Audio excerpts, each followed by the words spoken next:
자, 이번 시간에는 계속해서 165페이지 의사표시의 효력 발생 시기 요거에 관해서 하겠습니다. 자, 의사표시가 정상적인 의사표시는 효력이 발생해야지 그래야 의미가 있는 거죠. 그럼 의사표시는 비정상적인 의사표시를 공부했으니까 그것 빼면 다 정상인데 그럼 그 정상적인 의사표시는 언제 효력이 발생하느냐? 일단 의사표시는 둘로 나눠야 돼요. 나 혼자 하는 상대방 없는 의사표시도 있고 상대방에게 하는 상대방 있는 의사표시도 있는데 그냥 계약을 보세요. 계약 같은 경우는 상대방 있는 의사표시죠. 사실래요? 예, 살게요. 이거 다 상대방 있는 의사표시인데 상대방 없는 단독행위 같은 것도 있었잖아요. 재단법인 설립행위, 재산 출연할 때 받을 사람이 있어요, 없어요? 없죠. 상대방 없는 의사표시는 효력 발생 시기가 법에 정해져 있어요. 그래서 재단법인 설립행위했을 때 그 출연재산은 재단법인이 성립하면 재단법인 재산이 된다고 법으로 정해놨어요. 유증을 하죠, 유증. 혼자서 유증을 한다고. 유언 같은 거에 유증이나 유언은 상대방 없는 단독행위거든요. 나 혼자 하는 거야. 그런데 그건 언제 효력이 발생해요? 사망해야 효력이 발생하잖아요. 그렇지 않습니까? 그래서 상대방 없는 법률행위는 의사표시의 효력 발생 시기가 법으로 정해져 있어요. 그러니까 우리는 뭘 신경 써야 되냐면 상대방 있는 의사표시를 신경 써야 되는 거예요. 자, 그러면 상대방 있는 의사표시는 상대방에게 도달해야 효력이 발생한다. 예를 들어서 상대방에게 도달하지 않고도 표의자가 혼자 그냥 우물쭈물했는데 효력이 발생한다. 그럼 상대방은 무슨 일이 있었는지도 모르고 그냥 의사표시한 자가 원하는 대로 다 당하는 수도 있죠. 그러다 보니까 도달해야 된다라고 하는데 그러면 도대체 어느 정도까지 돼야만 도달이라고 볼 것이냐 이런 문제도 생길 수 있죠. 여기서 도달이란 상대방이 내용을 읽었다까지 요구하지는 않고 그냥 상대방 지배하에 들어가서 상대방이 알 수 있는 객관적 상태가 됐다. 이걸 도달이라고 얘기를 합니다.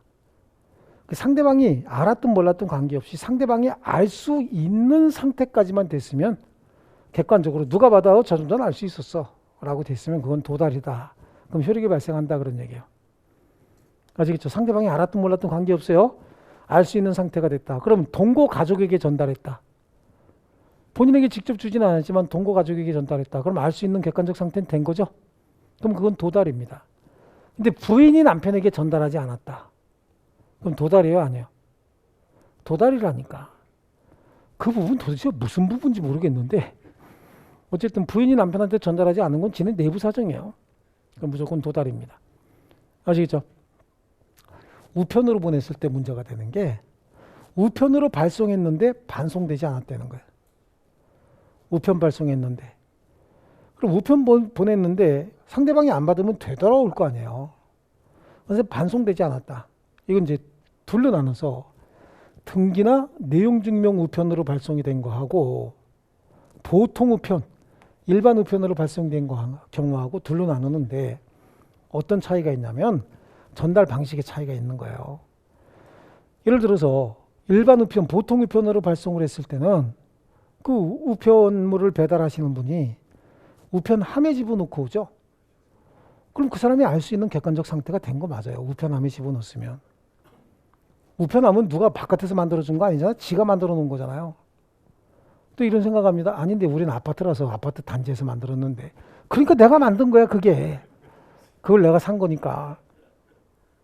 아시겠죠?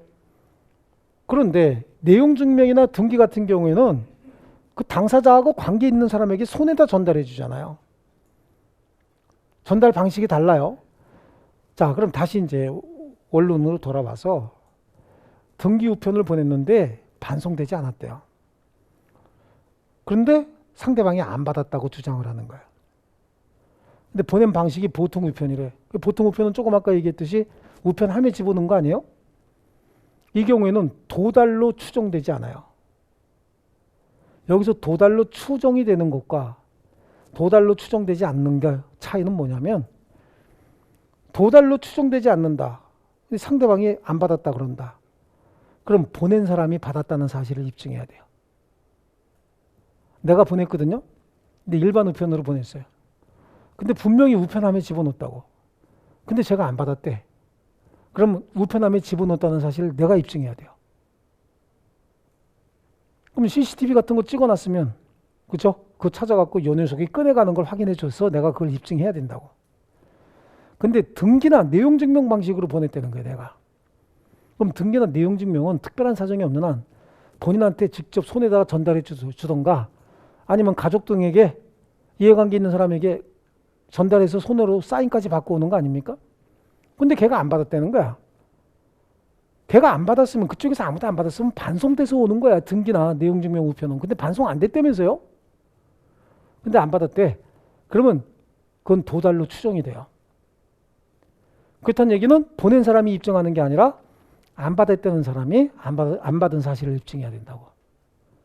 그래서 우리가 중요한 문서 보낼 때 등기나 내용 증명 방식으로 보내는 게 그것 때문에 그래요. 입증 책임 때문에. 이해하셨죠? 그 다음에 이 판결문이 정말로 눈물나게 멋있는 판결이에요, 이게. 이런 판사님들이 대한민국에 법조계에서 판사 생활을 하시면서 대법관 하시고 헌법재판관 하시고 그래야 돼. 이런 분들이 상대방이 특별한 사정 없이 우편물의 수령을 거절한 경우에도 상대방이 그 내용을 알 수 있는 객관적 상태가 된 때 도달한 것으로 봐야 된다. 이쪽에서 내용증명 우편 등기로 보냈는데 상대방이 특별한 이유도 되지 않고 안 받았다는 거야. 이게 요 판례 있기 이전에 판례를 바꾼 건 아닌데 이전 판례를 조금 더 세부화한 거예요. 요 판례 있기 이전에는 어떤 판례가 있었냐면 상대방이 특별한 사정 없이 우편물의 수령을 거절했다? 그러면 그 무렵에 도달한 것으로 보아야 한다. 그냥 무조건 도달로 본 거야.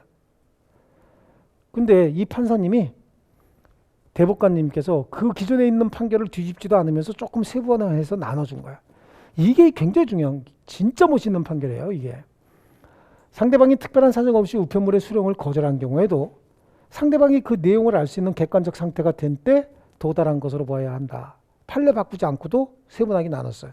이건 둘로 한번 나눠서 설명을 드릴 거예요. 두 가지로. 우편물이 왔어요. 근데 보니까 내가 잘 모르는 사람이 나한테 내용 증명을 보냈어요. 내용 증명을 보내겠다는 얘기는 지금 소장 날리겠다는 뭐 전초전이에요. 소장 보내겠다는 전초전이라고. 그걸 내가 받을 필요 있어요? 누구 건지 모르는데? 잘못하면은 이상한 소송에 휘말릴 수도 있어요. 그리고 내용을 알면서도 또 그러면 내가 아니고 그러니까 저 내용 증명 보내고 서로 간에 입증해라 이런 일이 생길 수도 있잖아요. 아예 그냥 상대 안 해버리는 게 낫잖아. 그때는 어떻게 하는 거야? 수령 거절해버려요. 내가 잘 모르는 사람이 나한테 내용 증명을 보냈을 때 내가 수령을 거절했다. 그럼 내용 증명 안에 무슨 내용이 들어가 있는지 알아 몰라? 모르죠. 그럼 그건 도달이 아닌 거야. 근데 또 하나는 우편물 보낸 자가 채권자네. 채권자가 나한테 내용 증명 우편을 보내왔어요. 그럼 그 안에 있는 내용이 뭘까요? 돈 안 내놓으면 죽여 그거겠죠? 네 집 압류하고 할 거야. 그런 협박 아닐까요? 협박이 아니라 걔도 정당한 권리 행사겠지. 설마 그 안에 I love you very much가 들어가 있을까요? 그 안에 무슨 내용이 들어가 있는지 뻔히 알죠? 그러니까 안 받았다고. 그건 도달이야. 아시겠죠? 근데 그 전 판례는 그럼 어떻게 해석이 됐냐? 아는 놈이든 모르는 놈이든 그냥 안 받았으면 그냥 무조건 도달이야. 그럼 일단 그냥 내용 증명 그냥 보내고 보는 거야. 그래서 그전에는 내용 증명이 막 남발이 돼 버렸다고. 근데 이 판결 이후에 내용 증명 보내봐야 상대방이 안 받으면 그걸로 끝이야. 모르는 놈 같으면. 그랬더니 이것도 이용해서 어떤 변호사는 또 법원에서 보낸 것도 폐문부재 그래갖고 안 받고 또 뭐 이용하는 사람들도 나쁜 쪽으로 이용하는 사람들도 있긴 있어요. 어쨌든 간에. 근데 어쨌든 요거는 굉장히 좀 세분화한 거죠. 이 판결하신 분이 부패방지법 만드신 분 있죠? 김영란법이라고 하는 거 있잖아요. 그 판사님이야. 이 판사님 판결한 거 이렇게 보면은요.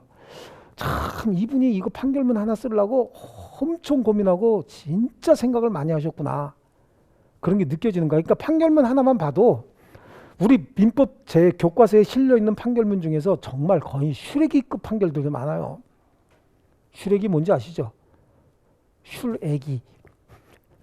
그런 판결들도 많아. 정말 그냥 이거나 하고 그냥 공부 안 하기 귀찮으니까 막 이렇게 날려버리고 막 이런 것들도 많아. 근데 이분 판결문 보면요. 어쩌면 이렇게 진짜 하나하나 이렇게 만들 때 보면 진짜 고민 많이 하셨구나.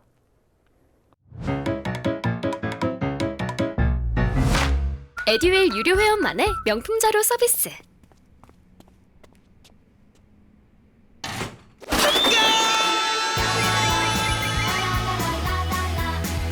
고퀄리티 명품 자료의 혜택.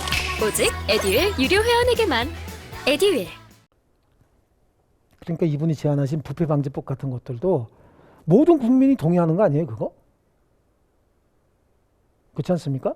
예. 또 특정 개인을 또 찬성했다고 잘못하면 또 이 또 잔뜩 오겠다, 그죠? 자, 좋습니다. 이제 발신주의도 있는데 발신주의는 나중에 암기실 거예요. 확사격 그래가지고 제일 많이 나오는 게 이 격지자 간의 계약에 있어서 격지자 승낙에 의한 계약의 성립식이다라고 하는 건데 이건 나중에 암기할 거니까 그냥 넘어가시고 여기서 조금 격지자가 뭐고 대화자가 뭐냐라고 하는 것만 한번 보시자고. 격지자. 여러분하고 저하고는 지금 대화자예요, 격지자예요? 대화자죠? 대화자예요. 그럼 저 앞에 있는 우리 매니저님하고 데스크에 앉아있는 매니저님하고 여러분하고는 대화자예요, 격지자예요? 좀 떨어져 있으니까 격지자인가? 그럼 미국에 있는 친구하고 저하고는 대화자예요? 미국에 있는 내 친구하고 저하고는 격지자예요, 대화자예요? 그렇게 애매하죠? 기준이 정해져 있어요. 내가 어떤 의사표시를 했을 때 의사표시 발송과 동시에 즉각적으로 도달하면 대화자예요. 그러니까 미국에 있는 친구하고 나하고 전화하고 있어 지금. 전화해서 야 마포에 있는 그 집 있잖아. 그거 네가 좀 사라. 그럼 아니다. 그 요즘에 부동산값 떨어져서 나 안 산다. 싸게 줄게 좀 사. 이러고 거래하고 있대요. 그럼 걔가 나한테 의사 전달하면 걔가 발송함과 동시에 바로 도달해버리죠. 그럼 대화자입니까? 격지자입니까? 대화자인 거야. 그런데 옆집에 사는 사람인데 도대체가 만날 수가 없어요. 그래서 내용증명 우편 보냈다고. 그럼 의사표시 보내면 즉각적으로 도달해? 며칠 있다 도달해? 시간적인 텀이 좀 있죠. 그럼 그 사람을 격지자라고 하는 거예요. 그러니까 격지자냐 대화자냐 라고 하는 걸 나누는 기준은 시간의 개념인 것이지 공간의 개념이 아닌 거예요. 암만 멀리 있어도 걔가 의사표시 했을 때 내가 즉각적으로 받을 수 있으면 대화자인 거예요. 그럼 여러분하고 나하고는 대화자예요, 격지자예요? 대화자죠? 서로 간에 의사가 지금 잘 소통이 되고 있는 거예요? 진짜 잘 되고 있는 거야, 나하고? 그것은 좀 그죠? 네. 자, 좋습니다. 격지자, 대화자 이렇게 봤어요. 자, 이번에는요. 법률행위 대리 한번 보시죠. 지금까지는요. 당사자가 직접 법률행위 했을 때 그 효과를 어떻게 결정할 것이냐라고 하는 문제였었어요. 그러면 하나 더 봐야 될 거는 당사자가 직접 법률행위하지 못할 상황에 처해지면 어떡할 것이냐. 법률행위는 당사자가 직접 하는 게 가장 좋죠. 근데 항상 상황이 허락되는 건 아니잖아요. 그래서 갑이 있는데 병과 법률행위를 하고 싶어요. 근데 직접 하지 못할 상황이 생겼다고. 그러면 둘 중에 하나 해야 되는 거야. 법률행위를 포기하고 손해를 감수하던가. 법률행위 포기하고 손해를 감수하는 걸 법으로 정할 필요는 없잖아. 그건 자유롭게 결정할 수 있게 해야죠. 아니면 다른 사람을 시켜서 나 대신 법률행위 하게 하고 그 대신 이 효과는 내가 다 책임지던가. 그러니까 다른 사람을 시키는 방법. 그걸 법으로 정해놔야지. 그래서 이 사람을 뭐라고 부르냐면 본인이라고 불러요. 이 사람은요. 대리인이라고 불러요. 이 사람은요. 경우에 따라서는 이 사람을 제3자라고도 불러요. 그래서 대리제도는 대리인이 본인을 위하여 제3자와 법률 행위를 하고 그 법률 효과는 모두 다 본인에게 직접 귀속시키는 제도를 대리제도다 이렇게 얘기를 해요. 여기서 제가 법률행위 누가 한다고 말씀드렸죠? 대리인이 한다고. 대리인이 본인을 위하여 제3자와 법률행위를 한다. 근데 그 법률효과는 다 본인에게 직접 귀속이 된다. 대리인이 하는 거야. 얘가 대리인이 되려면 뭐가 있어야 되는 거야? 대리권이 있어야 되죠. 대리권이 있어야 되죠. 그럼 이 대리권은 발생 원인이 둘 중에 하나야. 항상 모든 권리의 발생, 변경, 소멸의 원인은 뭐라 그랬지 앞에서? 법률행위 아니면 법률 규정이다.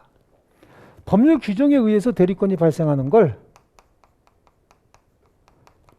법정 대리다 라고 얘기를 하는 거야. 법률 행위에 의해서 얘가 얘한테 나 대신 네가 좀 가서 해라 라고 대리권을 수여하는 행위 있죠. 그게 법률 행위거든. 그 대리는 얘가 필요에 의해서 한 대리다 라고 해서 그거를 임의 대리 이렇게 얘기하는 거예요. 그럼 법정 대리는 뭐냐? 얘가 미성년자예요. 나이가 어려. 얘가 가갖고 사탕 100개 하고 토지 30만 개 하고 30만 평하고 밭꽃 본들 그 무효 아닙니까? 그럼 이 사람 입장에서 그거 안 하고 싶잖아요. 근데 애비가 왔대. 그럼 애비하고 거래했다. 그럼 안정적으로 거래할 수 있죠. 그래서 법정 대리가 필요한 거야. 임의 대리는 얘가 직접 가서 할 수 있지만 얘는 지금 저기서 B를 만나야 돼. 이게 더 중요한 계약이야. 둘 중에 하나 포기해야 되는데 둘 중에 하나 포기할 필요 있나? 대리인 보내면 되는 거지. 그렇지 않습니까? 그래서 가서 법률행위는 누가 한다고? 대리인이 하는 거예요. 이게 중요한 거야. 법률행위 누가 한다고요? 대리인이 합니다.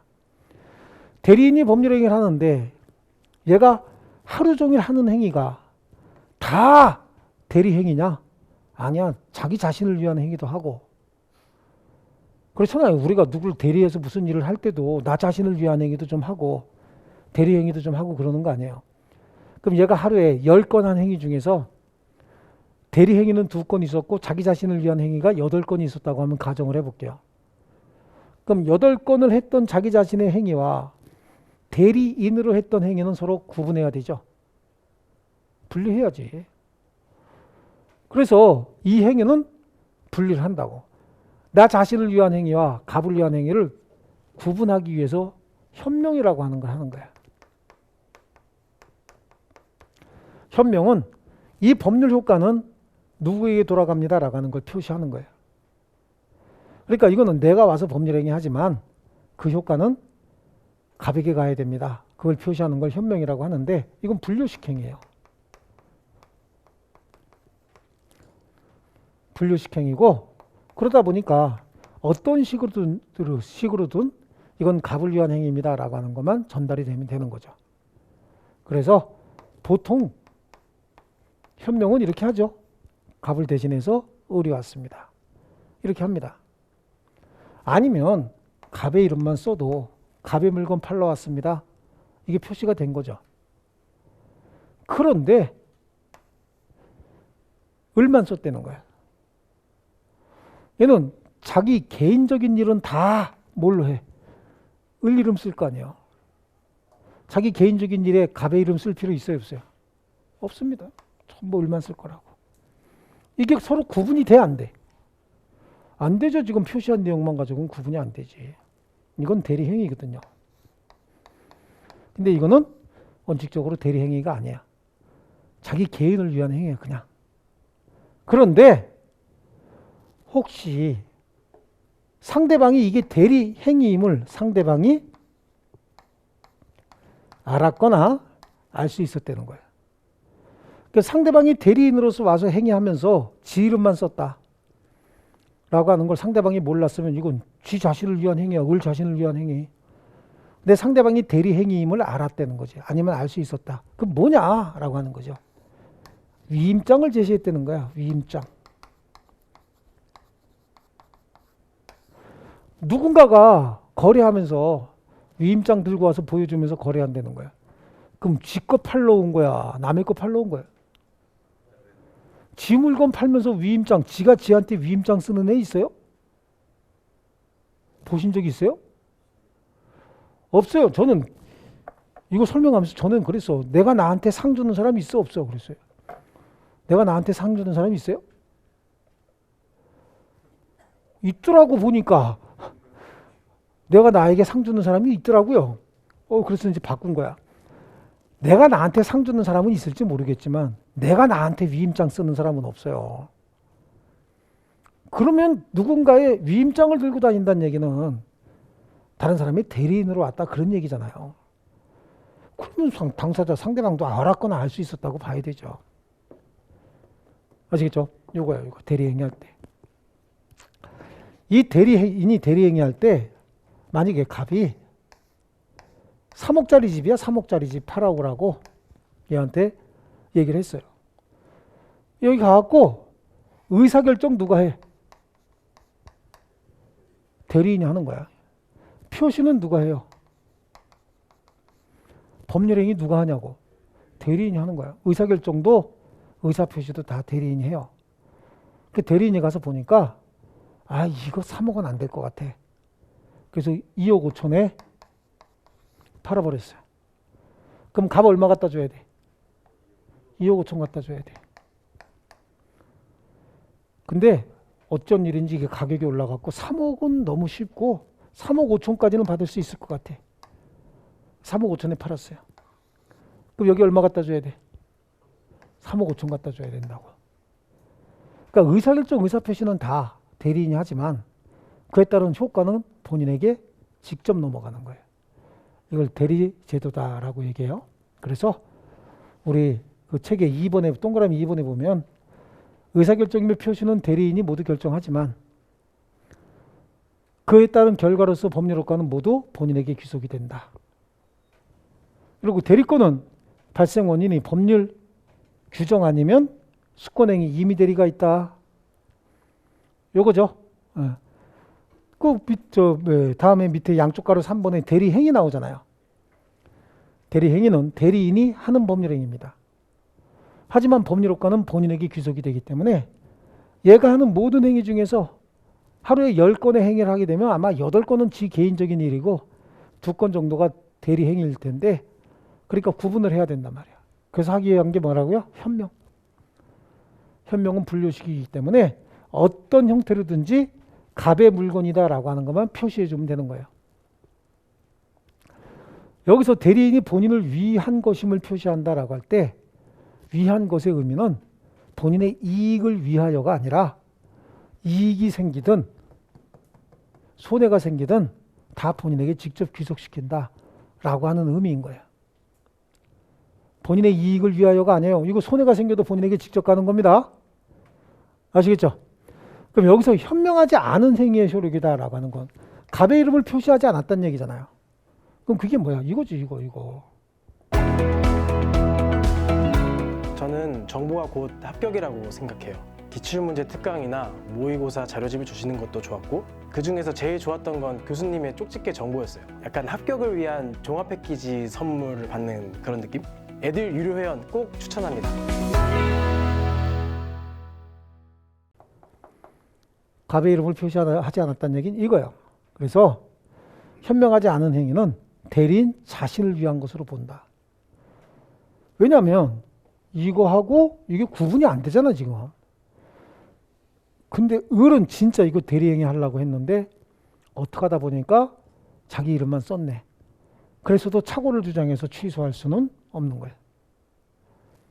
그러나 상대방이 대리인으로 한 것임을 알았거나 알 수 있었다. 그럼 그 의사표시는 대리행위로서 효력이 발생한다. 이해하셨죠? 뭐 똑같은 내용이 있고요. 자, 그 다음에 복대리. 그 복대리는 또 뭐냐라고 하는 거죠. 복대리는 요거 다 지워요. 복대리 할 때 저 복은요 중복이 됐다라고 하는 의미의 복인 거예요. 대리권이 중복이 됐다라고 하는 의미를 가지고 있어요. 자, 갑이 너무 바빠서 말이죠. 병하고 법률행위 할 때 을을 대리인으로 선임을 했어요. 그럼 을이 직접 가갖고 갑의 대리인 을이 왔습니다라고 거래하면 될 거 아니겠어요? 근데 얘도 바빠. 아니면 얘가 직접 법률행위하지 못할 상황인 거야. 얘 코로나 걸렸어. 그래서 자가격리돼 있다고. 내일 계약해야 되는데 오늘 확정 판결 나왔대요. 그럼 어떻게 해? 내일 못 갈 거 아니야. 그럼 갑한테 연락했더니 갑이 또 연락이 안 돼. 휴대폰 잊어버렸는지. 그러면 둘 중에 하나 해야죠. 내일 계약을 포기하고 손해를 그냥 발생시키던가. 아니면 얘도 다른 사람 선임해야 될 거 아니에요. 갑의 물건 이거 팔기로 했거든. 이거 3억짜리 이거 팔기로 했거든요. 그럼 이건 어떻게 해야 돼? 다른 사람 하나 선임해야죠. 얘한테 뭐 하라고 선임하는 거예요? 이거 팔아오라고. 그래서 이 사람의 대리권과 이 사람의 대리권이 서로 중복이 돼 있죠. 얘도 병하고 가서 얘도 이거 사실래요? 하는 거 아니에요? 얘는요. 얘도 이거 사실래요잖아. 결국은 A는 누구 물건 팔러 다니는 사람이야? 갑의 물건. 그러니까 A는 누구의 대리인이에요? 을의 대리인이면 을 물건 팔러 다녀야지. 누구 물건 팔러 다닌다고? 갑의 물건. 만약에 얘가 을의 대리인이라고 한다면 을의 대리권하고 얘 대리권하고 중복될 수가 없죠. 을은 갑 물건 팔러 다니잖아. A는 을 물건 팔러 다니잖아. 두 사람의 대리권의 내용이 다른데 중복이 됐다고 할 수 없는 거 아니에요? 맞죠? 그러니까 얘도 갑 물건 팔러 다니는 거야. 그러니까 누구의 대리인이요? 갑의 대리인이지. 그러니까 얘도 현명해야지. 내 거 팔러 온 게 아니라 누구 거 팔러 왔다고? 갑 물건 팔러 왔습니다. 그러니까 갑의 대리인 누굽니다? A가 왔습니다. 이해되셨죠? 좋습니다. 그래서 복대리인은 누가 선임한 거야? 대리인이 선임했어요. 하지만 누구의 대리인이죠? 본인의 대리인인 거야. 본인은 항상 누구라 그랬어요? 갑이 본인이라고 했죠? 그래서 복대리인은 대리인이 지 이름으로 선임을 했지만 본인의 대리인이고, 그래서 복대리인을 선임하는 이 행위는 야, 네가 가서 좀 거래 행위 좀 해라 라고 대리권을 수여하는 수권행위에 불과하다라고 하는 거예요. 그리고 이 복대리인은 얘한테 업무 감독은 받죠. 업무 지시는 여기서 받는 거지, 얘가 선임했으니까. 하지만 대리행위 할 때도 얘는 갑을 직접 대리하고, 얘가 이렇게 대리하게 되면 그 효과는 복대리인이 했지만 갑에게 직접 귀속이 돼버리는 거예요. 누구 대리인이라고요? 본인의 대리인이야. 그래서 복대리인은 상대방과의 관계에 있어서 대리인과 동일하고 본인과의 관계에 있어서도 대리인과 동일한 권리 의무가 있어요. 하지만 대리인과의 관계에 있어서는 대리인의 업무 감독을 받을 수밖에 없는 거잖아요. 그래서 대리인의 지휘 감독을 받고, 대리인의 대리권이 소멸하면 얘 선임한 자가 대리인 아니에요? 복대리권도 같이 소멸하게 된다. 그 얘기입니다. 자, 그렇게 했고, 그 다음 페이지 168페이지 넘어가니까 무권대리가 나오죠. 무권대리. 무권대리는 뭐 같아요? 이건 대리권 없는 자가 대리행위했다 그 얘기 아닙니까? 지금까지는 대리권 있는 자가 대리행위할 때 대리권 있는 자는 유권대리인데 유권대리는 그냥 대리라고 해요. 근데 대리권 없는 자가 대리행위한 건 특별히 무권대리라고 하는 거예요. 보시죠. 뭐 갑이 있고요. 상대방 병이 있습니다. 을이라고 하는 자가 가서 저는 갑의 대리인입니다. 그리고 대리행위를 했어요. 갑의 물건이 이렇게 생긴 거 10억짜리 매매한 거야. 근데 이 행위할 때 얘한테 대리권이 없었다는 거죠. 무권대리입니다. 무권대리. 갖고 계약을 해요. 법률행위의 90%가 계약이라고 얘기했죠. 아니 뭐 단독행위도 할 수 있습니다. 단독행위도 할 수 있어요. 90%가 이거예요. 그러니까 여러분이 병이라고 한번 생각해 보세요. 병 입장에서 갑이 물건 이걸 살라고 지금 계약을 하는데 갑이 왔대. 팔라고. 그럼 갑이 소유자 맞는지 확인합니까? 안 합니까? 아니 상식적으로 생각하지. 무슨 뭐 이거 민법 문제 내는 게 아니라 상식이야. 여러분이 지금 갑의 물건을 산다고. 근데 갑이 지 물건이라고 가지고 왔어요.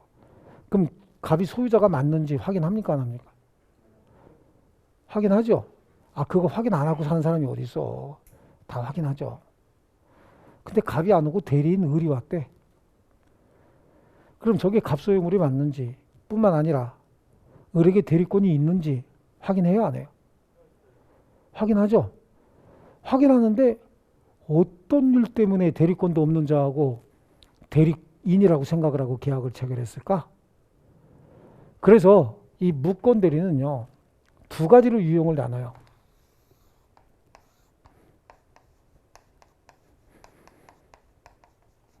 무권 대리는 둘로 나눠요. 얘가 마치 대리권이 있는 것처럼 보였고,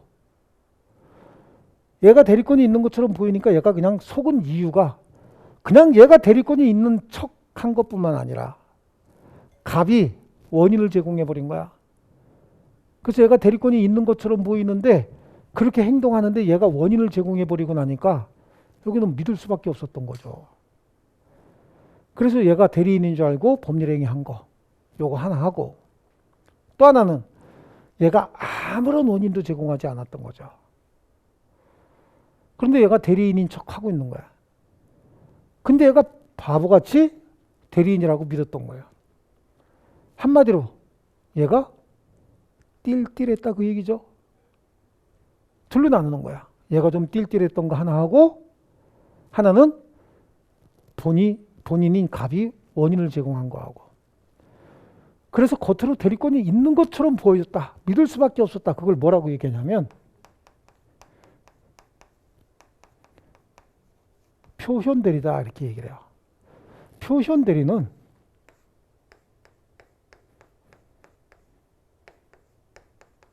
이렇게 써요. 겉으로 대리권이 있는 것처럼 보인다죠. 제가 대학교 들어갔을 때는 표견대리라고 했어요. 표견대리. 그런데 갑자기 90년대 초반서부터 시작해서 퍼스널 컴퓨터에 집어넣고 한자를 한글로 한꺼번에 바꾸면 이게 표현으로 바뀌어버려요. 원래 이게 나타날 현자로도 쓰이고 볼견자로도 쓰이잖아요. 그래서 91년도부터인가요? 표현대리라고 쓰기 시작하더니 30년이 넘었어 지금. 표현대리로 쓰인 게. 그러니까 그냥 지금은 표현대리예요. 왜냐하면 우리가 가지고 있는 개인적인 사람의 어떤 멘탈적인 상식이 더 중요해. 컴퓨터에서 제공하는 상식이 더 중요해 요즘에. 이 컴퓨터에 지배받고 있어요. 그래서 컴퓨터가 표현대리 그런 표현이야. 근데 본질적인 의미는 표견대리예요. 그래서 아직도 대법관 중에서는 표견대리라고 얘기하는 사람이 많아요. 그리고 원칙이 표견이에요. 표견. 근데 지금 뭐 어떡하냐고 할 수 없지. 우리 시험에도 표현으로 나오는데. 의미가 유사한 거지. 유사하지만 표현대리라고 해요. 이 표현대리는 세 가지가 있어요. 본인이 원인을 제공하는 유형에 따라서 세 가지로 나눠져요. 그런데 전체 무권대리 중에서 반이 표현대리니까 나머지 반은 띨띨한 표현대리라고 했어요. 근데 비속어가 들어가 있잖아. 아, 이걸 띨띨한 표현대리? 띨띨한 무권대리? 아, 이거 뭐라고 얘기하지? 표현대리라고 얘기하려면 겉으로 대리권이 있어 보이는데 띨띨해서 그냥 있다고 믿었던 거지 겉으로 있어 보였던 것도 아니거든. 그러니까 띨띨한 무권대리라고 얘기하다가 너무 수준 떨어지는 얘기 아닙니까? 에이, 그러니까 그냥 편하게 하자 라고 해서 전체 무권대리 중에서 반 빼고 나니까 무권대리의 범위가 넓어졌어, 좁아졌어요? 좁아졌죠? 그래서 그냥 편리하게 어떻게 하자고요?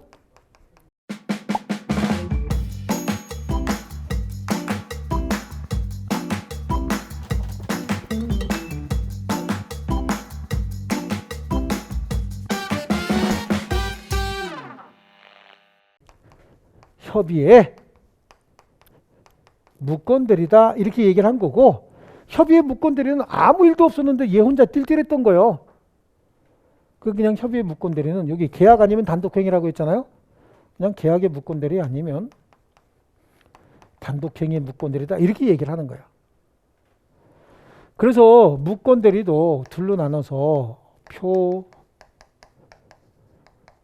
대리와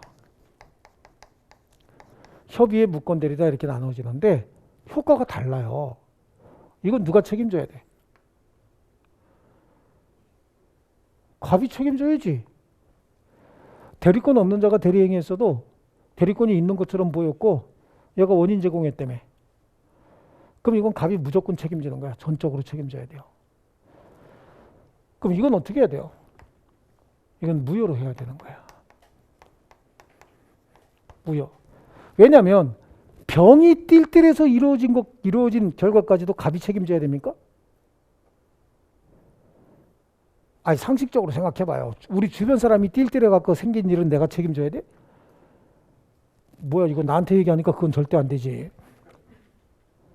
똑같은 거예요. 병이 띨띨해가지고 벌어진 일까지 갑이 책임지냐고. 책임 안 져. 대리 행위를 본인이 책임 안 지는 걸 무효라고 얘기를 하는 거야. 무효다. 대리 행위의 무효다. 근데 이게 그냥 무조건 확정적으로 무효가 아니라 이거 10억짜리를 9억에 팔았대. 그럼 전 그냥 모른 척 해버리죠. 그럼 그냥 무효야. 근데 10억짜리를 무슨 일이고 이게 12억에 팔았다는 거야. 갑이 이걸한테 야 임마 내가 너한테 내 집 팔아달랬어? 참 이상한 놈이네. 그러면서 막 멱살 잡으려고 하는데 을이 얘기합니다. 12억에 팔았다. 멱살을 잡을 게 아니라 목을 끌어안아 줘야 되죠. 그럼 얘가 어떻게 한다고? 그래? 그래. 그럼 있는 걸로 해. 라고 할 수도 있지 않습니까?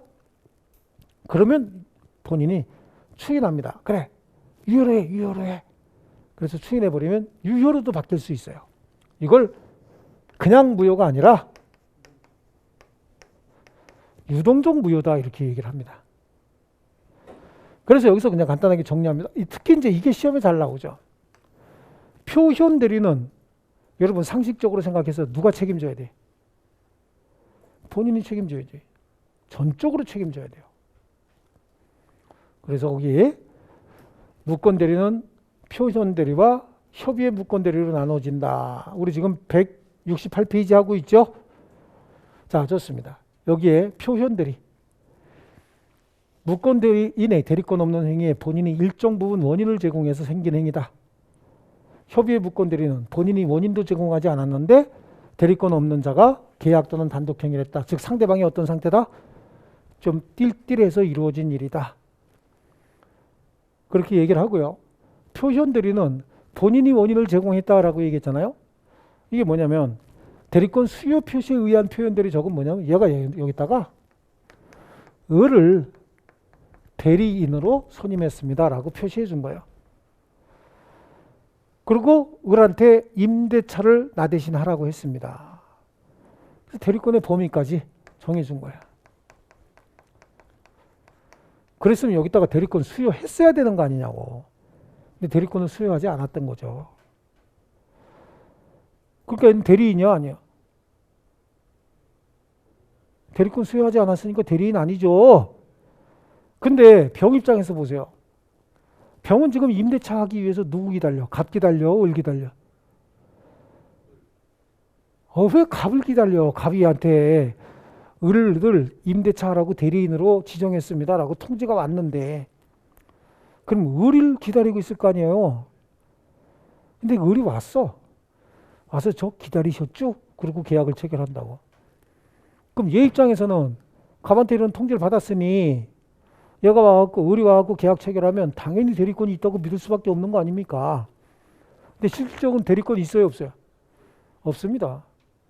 그래서 이걸 대리권 수요 표시만 있었던 대리권 수요 표시에 의한 표현 대리다 라고 얘기를 하는 거고요. 126조 표현 대리는 뭐냐? 얘한테 대리권을 주기는 줬어요. 근데 요만큼 밖에 안 준 거야. 근데 얘는 와가지고 이만한 행위하고 있는 거야. 전혀 모양도 다르고 범위도 완전히 다른 행위하고 있어요. 동종일 필요도 없고 유사할 필요도 없는 거야. 그럼 상대방이 이상하잖아. 아니 요만한 대리권 가지고 이만한 행위하고 있는데 왜 그 행위에 동조하고 있어? 얘는 이만한 대리권이 있다고 믿을 만한 정당한 이유가 있어요. 그럼 그게 뭐냐? 갑이 을한테 위임장을 써주면서 요만한 행위의 대리인입니다라고 위임장을 써준 게 아니라 나를 위해서 필요한 모든 행위를 위임합니다 라고 해놓은 거야. 그러니까 그 위임장만 가지고 봤을 때는 요만한 행위가 아니라 이만한 행위도 할 수 있다라고 믿는데 정당한 이유가 있는 거야. 그 위임장을 받기 때문에. 그래서 이만한 행위 했대요. 그럼 갑이 이만큼 책임져야 된단 말이에요. 이해하셨죠? 또 하나는 대리권 소멸 후의 표현들이에요. 이거는요, 대리권이 있었어요. 근데 대리권이 소멸하고 난 다음에도 계속 대리인으로 활동을 한 거예요. 요건 이제 회사 수금사원이 있어요. 근데 그 수금사원이 손버릇이 안 좋아. 그래서 수금하면 가끔가다 한 번씩 얘가 도박장하고 노름을 하고 왕창 잃어. 그리고 월급날 월급 타서 떼어놓고 이런 짓을 해. 그러니까 회사에서 불안하니까 어떻게 잘라버렸어요. 대리권이 있다가 대리권이 없어졌죠. 그럼 거래처에다가 통지해야 돼 말아야 돼? 해야죠. 근데 거래처에다가 통지를 늦게 했고 거기다가 사원증도 안 뺐고 세금 계산서도 안 빼고 입금증도 안 뺏은 거예요. 그때 얘가 몇 년 동안 거래했던 거래처에 가갖고 수금해버렸네. 거래처 사장님 보세요. 안녕하세요 그러고 들어오다 보니까 저놈 또 왔네. 그럼 뭐래? 야 벌써 한 달 됐냐? 야 빨리 세금 계산서 끊고 영수증 끊어. 입금표 끊어. 그리고 돈 줬단 말이야. 여태까지 몇 년 동안 해왔던 루틴 그대로 했죠. 근데 며칠 있다가 얘가 왜 돈 안 갖고 오냐고. 이제 줬다. 아 걔는 해고됐는데. 그럼 병이 뭐래요?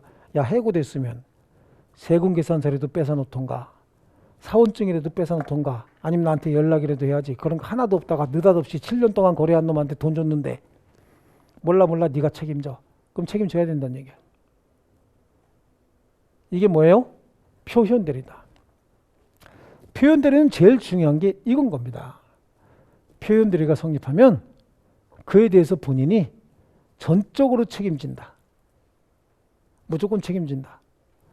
상대방에게 과실이 있다고 해서 과실상계의 법률을 적용해서 감액할 수 없다. 왜냐하면 과실상계에 대해서 감액을 하는 건 불법행위에 의한 손해배상을 정할 때만 과실상계를 주장하고 감액이 가능한 거예요. 불법행위를 이유로 손해배상할 때만 감액이 가능한 거예요. 과실상계를 주장할 수 있는 겁니다. 자, 뭐 이 정도면 되겠고요. 그러면 협의의 무권대리 그랬어요. 협의의 무권대리 뭐라 그랬어요? 유동적 무효라고 얘기했죠. 본인이 추인하면 그래 얼른 하자라고 하면 유효로 바뀔 수 있다. 그런 무효를 유동적 무효다. 이렇게 얘기를 합니다. 이해되셨죠? 나머지 뭐 단독행위 무권대리는 계약의 무권대리에 관한 규정 적용하는 거니까 그건 이제 본 수업 때 추가적으로 보시자고요. 그 다음에 나오는 게 이제 법률행위의 무효와 취소입니다. 법률행위 무효와 취소는 170페이지에 있죠.